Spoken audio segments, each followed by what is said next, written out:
To the rear is the 61 of Josh Wise with an engine problem, so that sets that stage. Let's talk to our in-race reporter, Kevin Harvick. Rusty? Kevin, Rusty Wallace, ESPN, you got us? 10-4, Rusty. Hey, buddy, you're on a bit of a roll right now, man. You won that race in Nashville. Your trucks have been running great, but you qualified 10th here. How's the car for tonight? The car doesn't have a lot of speed for the first couple laps, but I like the consistency in the car and how it runs lap after lap. So we'll see what happens with our Jimmy John Chevrolet. Track's been through a lot of changes today, and we just got to keep up with them the first pit stop here. Okay, I got an ESPN mailbag question. It comes from Pogo in Tucson, Arizona. The question is, what will be the biggest challenge tonight with the temperature dropping significantly from practice and qualifying to the race? I think the biggest challenge is just going to be making the right adjustments the first pit stop here. That's going to be the hardest thing to do. So if we can do that and keep up with it all night, that'll be the hardest thing to keep up with. All right, Kevin, thanks for talking to us. Have a good race. Thanks, man. All right, so you know Kevin has one of our onboard cameras. Let's tell you the rest of them, as Landon Castle will have the GoDaddy.com on board. Justin Allgaier, a winner back at Bristol with Verizon Wireless. Greg Biffle, Nationwide Insurance. Kevin Harvick with Jimmy Johns, as we mentioned. Carl Edwards with the Ford in-car camera. Stephen Wallace with 5-Hour Energy. Trevor Bain with Aaron's. And Mike Wallace rounds out our onboard situation for tonight. Now, Mark Hollywood Armstrong, the front tire changer for the 66, as Stephen Wallace is our over-the-wall pit reporter. Now, remember, they have a David Ruderman standing by. And, Mark, I got to ask you, if you guys got to pull Stephen out of this car, do you have a specific role in this? And who's responsible for making this smooth? Well, Dave, earlier today, the guys rehearsed it. My job will just be to assist the guys in it if we do have to put David Ruderman in the car. But something tells me that Stephen Wallace will stay in the car all night and get back to those top 5 and top 10 finishes like we started the year off. And hey, no fun intended, but what better way than to break into victory lane tonight also. I got it. No pun intended. Thank you. And there's David Ruderman standing by in case he is needed. But I think you guys are right. Rusty, you said he's going to go the distance. Let's get the latest from pit road. Let's check in first with Jamie Little. Well, Marty, earlier today, the driver of the 21, John West Townley, had a big hit.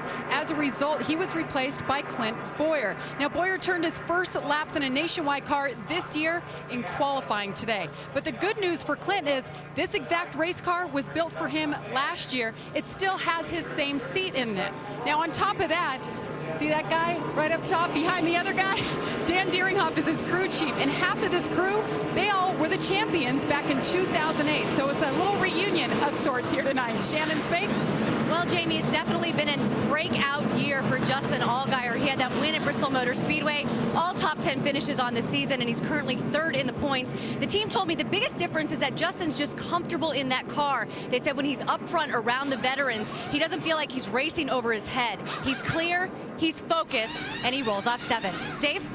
Shannon, the 32 car has finished strong all year this season. Not finished out of the top 10. Reed Sorensen is in it for the 3rd consecutive race tonight. He has finished 7th. He has finished 2nd. And tonight, he hopes to give the team his first win of the season. Marty?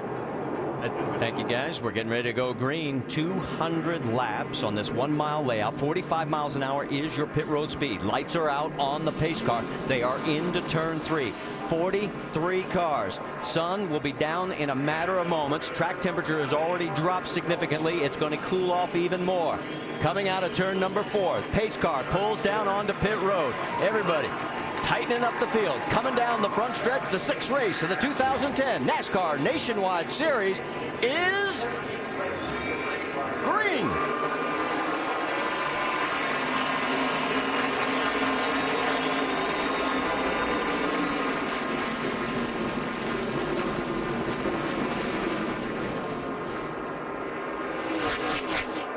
Side by side down into 3, it's Carl Edwards, Kyle Busch. And the first thing you want to do is get to the bottom of that racetrack and get the track position. You see Carl Edwards on the bottom. No momentum on the top for Kyle Busch right now. Edwards got a good line right there, Andy. Yeah, it looked like Kyle drove the car down in the corner really hard, and it looked like it stuck, but Carl just rolled the bottom a little bit better through the middle. Now here goes Kyle on the outside. And Kyle officially led the first lap by a nose, and he takes the lead by a full car length, and He is clear. Man, he made that top side work, and I did not expect that. Usually you think on the start of the race here at Phoenix, the bottom is the place to go, but maybe it's a little indication what we're going to see tonight, the top side of the track coming in. Joey Logano taking a look underneath the 27 of Greg Biffle, and Logano looks like he's got the momentum. Can he carry it down into one? Well, they're still side by side. It looks like the bottom of the racetrack is better right now. I expect to see good two lanes of racing as this track rubbers in a little more. Paul Menard right behind, as is Justin Allgaier, but Logano can't get the job done. Biffle holding on to the spot. Now, you remember, these two have a little history. They don't like each other too much, but it looks like they're racing pretty clean right here. That goes back to California if you were with us there. And here comes Logano. He does clear, so give him 4th position. And while they were battling, as we've got another battle for 5th now with Reed Sorensen, or I'm sorry, Paul Menard going underneath the 27 of Biffle, it's allowed the first 3 to sort of check out. Tell you what, guys, I've been pretty impressed with Paul Menard. He's been real strong this year. He's got that 98 Ford running real strong for this team. And it looks like this driver's matured a lot in my mind. He knows more about the car. He's driving smarter. Got a good race going on. I kind of called out Paul Menard at Daytona at the beginning of the year. I said, you know, this is a year for Paul to step out there and really do something because he's not a rookie anymore, a lot of experience. And this year he's done that. He's really stepped up his program on both sides, the Nationwide and the Cup side, and doing a great job. Well, guys, nobody's allowing Biffle to get to the low side of the track. Here's Allgaier now going underneath him, as Menard has pulled away from those two. And right behind is our in-race reporter, Kevin Harvick. Now, Kevin's won here before. He knows how to get around this track, but he's also really good at negotiating this change in the track. You heard us earlier talking about they practice during the day, and now it's going to get darker and it's getting cooler, and Kevin's one of the best to figure the change in track conditions out. Saw a few sparks from Kevin Harvick's car. Now a battle for 2nd place, and Keselowski is going to bump Carl Edwards back to 3rd. Yeah, no surprise here. This 22 car's been fast every race this year, and he's real fast in practice. And I expect to see him right at the front and contending for this win all night.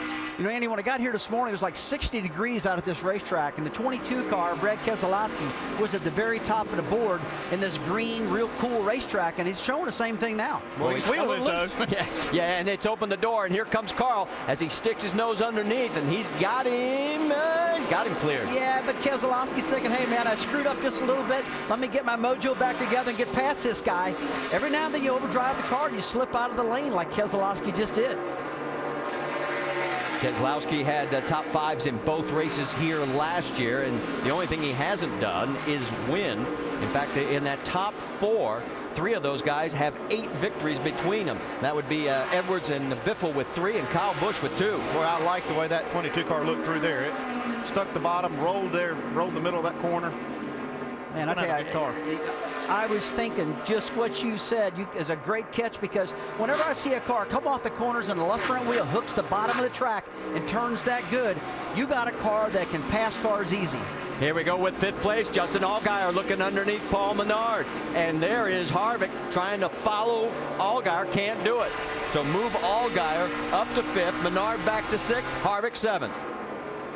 Folks, they're going awful fast out there, no doubt about that, but these cars don't have near the horsepower that the Sprint Cup cars do. Because of that, they've got to run these corners so hard, and it can be so frustrating, Andy, to be behind a car, and you can't pass that car because you just don't have that acceleration because of the motor. Especially on this kind of racetrack, these flat racetracks with, you know, with no banking to really catch the car and carry that momentum, it's very difficult to pass. Harvick looking underneath the 98. Can he get it inside of him as they head down into 3? Yes, he's got him, and he clears. Let's go back to 19th. Clint Bowyer on the move as he's getting around Brian Scott.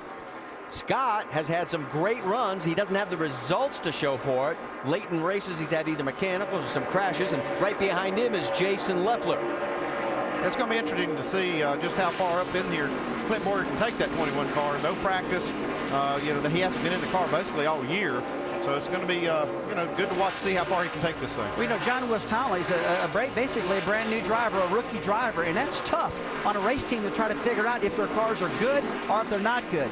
You know, just because this situation happened the way it did, you got to believe that the guys from Richard Childress Racing are loving Bowyer being in this car. It gives them a good snapshot of how good their equipment is. All right, guys, we got our first starting park. The 92 of Dennis Setzer has taken it behind the wall. Let's get an update on Clint Bowyer, Jamie Little. Well, talked to him just a little while ago, Marty, and he told me he's actually been waiting and wanting to get in a nationwide car. He loves racing in this series, but he said, unfortunately, I didn't want it to happen this way. He really likes John West Townley. Says he's a great kid with a great family. He hopes to see him back in this car, but in the meantime, he's glad to be back with these guys, and he's really looking to put this car into victory lane and give back to this team. And there's some fender damage on the right front corner. Yeah, Rusty just picked it out. He saw some damage on that right